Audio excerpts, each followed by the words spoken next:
During the mandates of George Bush Jr. and Barack Obama, the documents defining their national security strategies were based on the principle that the United States of America was the world's only superpower. They could wage the endless war advocated by Admiral Arthur C. Brofsky. In other words, they could systematically destroy any political organization in the already unstable areas of the planet, beginning with the Greater Middle East. The presidents indicated their projects for every region of the world.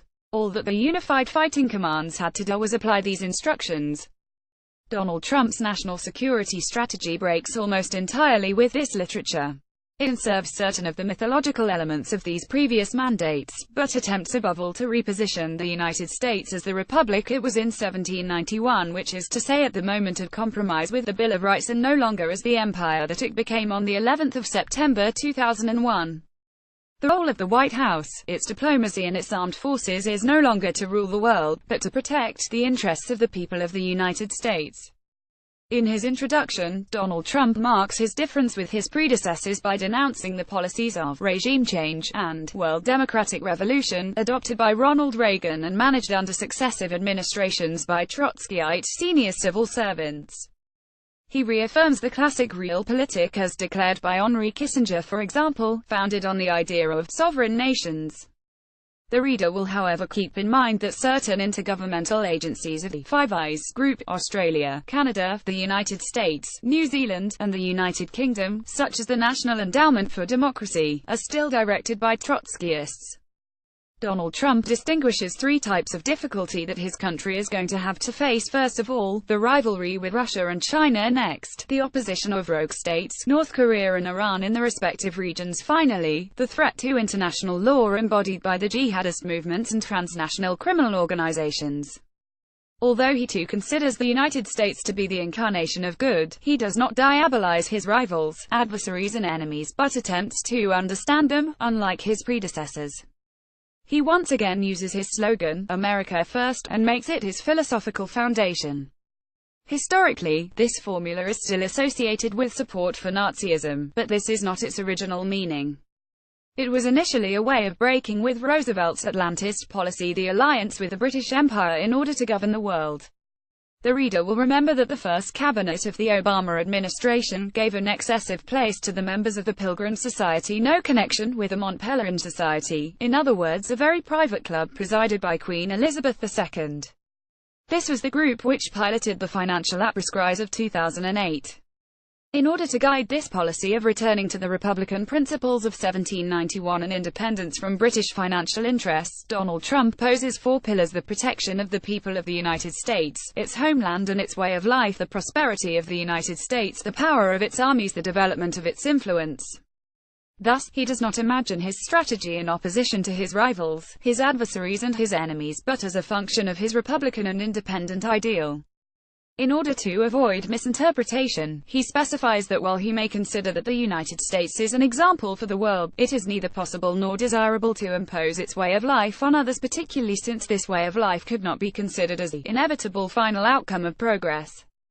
He does not think of international relations as being the rule of the United States over the world, but as the search for reciprocal relations with his partners. The four pillars of the America First doctrine of national security, the protection of the people of the United States, implies, above all, the restoration of the frontiers terrestrial, aerial, maritime, spatial and cyberspatial, which have been progressively destroyed by the globalists. These frontiers are intended to neutralize the use of weapons of mass destruction by terrorist and criminal groups, and also to contain pandemics and prevent the entry of drugs or illegal immigrants. Concerning the cyberspatial frontiers, Donald Trump notes the necessity of securing the Internet by giving priority, successively, to national security, energy, the banks, health, communications and transports. But all that remains rather theoretical. While, since the presidency of Richard Nixon, the war against drugs had been selective, aimed not at drying up the flood of illegal substances, but at directing it towards certain ethnic minorities, Donald Trump responds to a new need. Aware of the collapse of life expectancy exclusively affecting white males under Barack Obama, the despair that it caused and the opioid epidemic that ensued, Trump considers that the fight against the cartels is a question of national survival. Speaking of the war against terrorism, it is not clear whether he is referring to the lone wolves, who continue to fight even after the fall of the caliphate, as was the case with certain groups of the Waffen-SS after the fall of the Reich, or the maintenance of the British system of jihadism. If the second hypothesis is correct, it would be a clear retraction of his declarations of intention during his electoral campaign and the first months of his presidency. He would therefore be obliged to clarify the evolution of relations between Washington and London, as well the consequences of this change concerning the management of NATO. In any case, we note a strange passage from the text which states as follows: "The United States will work with their allies and partners to dissuade and destabilize other groups which threaten the homeland, including the groups sponsored by Iran, like the Lebanese Hezbollah." For all anti-terrorist actions, Donald Trump considers limited alliances with other powers, including Russia and China. Finally, concerning the resilience of the United States, he validates the program of continuity of government, although it was the direct beneficiary of the coup d'état of 9/11. However, he states that citizens who are engaged and informed are the basis of this system, which would seem to avert the danger of a replay of such an event. Concerning the prosperity of the United States, a condition for the development of his defense program, Donald Trump is a champion of the American dream, the minimal state, and the theory of trickle-down economics from top to bottom. He therefore conceives of an economy based on free exchange and not financialization. Taking the opposite point of view from the commonly believed idea that free exchange was an instrument of Anglo-Saxon imperialism, he affirms that it is only fair for the primary actors if the new actors accept the rules. He claims that several states, including China, are profiting from this system without ever having entertained the intention of adopting its values. He bases himself on this idea, and not on the analysis of the appearance of a transnational class of the super-rich, in order to denounce multilateral commercial agreements. He continues by announcing the deregulation of all sectors where state intervention is unnecessary. At the same time, he is planning the opposition to all interventions by foreign states and their nationalized businesses, which could distort fair exchanges with the United States. He intends to develop theoretical research and its technical applications, and to support invention and innovation. For that, he plans for special and advantageous conditions of immigration in order to generate a brain drain towards the United States. Considering the skills thus acquired, not as the means for establishing a toll booth on the world economy via patents, but as the motor of the U.S. economy, he intends to create a national security file of these techniques and to protect them in order to maintain his advance. Finally, on the subject of the access to sources of energy, he observes that for the first time, the United States is self-sufficient. He warns against policies initiated in the name of global warming, which implies limiting the use of energy. Here, Donald Trump is not talking about the financialization of ecology, but is clearly lobbing a stone into the garden of France, promoter of the greening of finance. Replacing this question in a more general context, he affirms that the United States will support any states which are victims of energy blackmail. Affirming that while the United States is no longer the sole superpower, it is the dominant power, he states that his central security objective is the maintenance of this military preeminence, in accordance with the Roman adage si vis pacem, para bellum 1. He first observes that China is attempting to exclude the United States from the Indo-Pacific region, to extend the reach of its state-run economic model, and to reorganize the region to its own advantage. According to Trump, Beijing is in the process of building the world's second military capability under the authority of General Xi Jinping, leaning for support on the skills of the United States. As for Russia, it is seeking to re-establish its status as a great power and create spheres of influence at its borders. For that purpose, it is attempting to weaken the influence of the United States in the world and separate the USA from its allies and partners. It perceives NATO and the European Union as threats. This is the first analysis of the goals and means of the rivals of the United States. Contrary to the Wolfowitz doctrine, the White House no longer considers the European Union as a competitor, but as the civilian wing of NATO. Breaking with the strategy of economic sabotage of the European Union by George Bush Sr. and Bill Clinton, Donald Trump posits the possibility of cooperating with his rivals, which are now Russia and China, but only from a position of strength. The current period sees the return of military competition, with three players this time.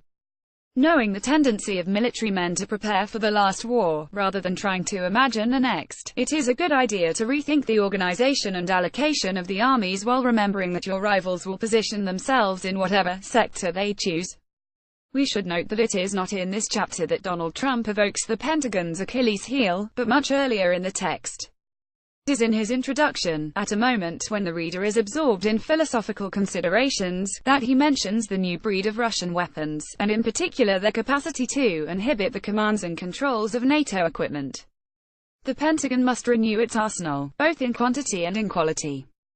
It has to abandon the illusion that its technological superiority in reality, now overtaken by Russia, can make up for its inferiority in numbers. There follows a long study of the domains of armament, including nuclear weapons, which have to be modernized. Donald Trump intends to inverse the current functioning of the defense industry. The industry currently tries to sell its products to the federal state. Trump hopes that the federal state will launch its own offers, and that the industrials will respond to these new needs. We know that today, the defense industry no longer has the engineers it needs to realize new projects. The failure of the F-35 is the most striking example of this. The change for which the president is hoping therefore supposes the prior organization of the brain drain towards the United States which he has already evoked. As far as intelligence is concerned, he has adopted the theories of his ex-National Security Advisor General Michael Flynn. He wants to reposition not only the Defense Intelligence Agency, but the entire intelligence community. The objective is no longer being able to pinpoint, at any moment, one terrorist chief or another, but being able to anticipate the strategic evolutions of its rivals, adversaries and enemies. This means abandoning the obsession with GPS and high-tech gadgets in order to rehabilitate analysis. Finally, he considers the State Department to be a tool enabling the creation of a positive environment for his country, including with his rivals. It is no longer the means of extending the interests of multinational companies, which it was under George Bush Sr. and Bill Clinton, nor the organizer of the empire which it became under Bush Jr. and Barack Obama. U.S. diplomats therefore need to regain a little political dexterity. The chapter dedicated to the influence of the United States clarifies the end of the globalization of the American way of life. The United States will not seek to impose their values on others. They will treat all people equally, and will valorize those who respect the rule of law. In order to encourage those countries who might wish to become partners, but whose investments are governed by the state, he plans to offer them alternative solutions which would facilitate the reform of their economy. Concerning intergovernmental organizations, he announces that he will refuse to hand over the slightest part of sovereignty if it must be shared with countries who question the constitutional principles of the USA, a direct allusion to the International Criminal Court, for example. On the other hand, he says nothing about the extraterritoriality of U.S. justice, which violates the constitutional principles of other countries. Finally, reviewing the long tradition which came from the Compromise of 1791, he affirms that the United States will continue to support those who fight for human dignity or religious freedom, not to be confused with freedom of conscience. An application which awaits definition. Donald Trump's national security strategy poses a set of totally innovative principles for the economic recovery and defense of the country. National Security Strategy of the United States of America, White House, December 18, 2017. 2mo, 68p. It is only after this long exposé that Donald Trump addresses the regional application of his doctrine. Nothing new is announced, apart from an alliance with Australia, India and Japan to contain China and combat North Korea. At best we learn about two new approaches to the Middle East. Experience with Daesh has shown that the main problem is not the Israeli question, but that of the jihadist ideology. And what Washington blames Iran for is the perpetuation of the cycle of violence by its refusal to negotiate. By default, the reader understands that the Pentagon has to abandon the project by Admiral Arthur C. Brofsky that Donald Rumsfeld imposed on the 11th of September. The endless war is over. The tension should not only stop spreading throughout the world, but lessen in the greater Middle East. Donald Trump's national security doctrine is very solidly constructed. On the historical level we can see the influence of General Jim Mattis, and on the philosophical level following ex-Special Advisor Steve Bannon. It is based on a rigorous analysis of the challenges to U.S. power in conformity with the work of General H. RMC Master. It validates the State Department's budget cuts operated by Rex Tillerson. Contrary to the received wisdom of U.S. journalists, the Trump administration has managed to develop a coherent synthesis which clearly distances itself from previous visions. However, the absence of an explicit regional strategy attests to the extent of the ongoing revolution. Nothing guarantees that the military leaders will apply this new philosophy in the respective domains, particularly since we were able to note, only a few days ago, the collusion between U.S. forces and the jihadists in Syria.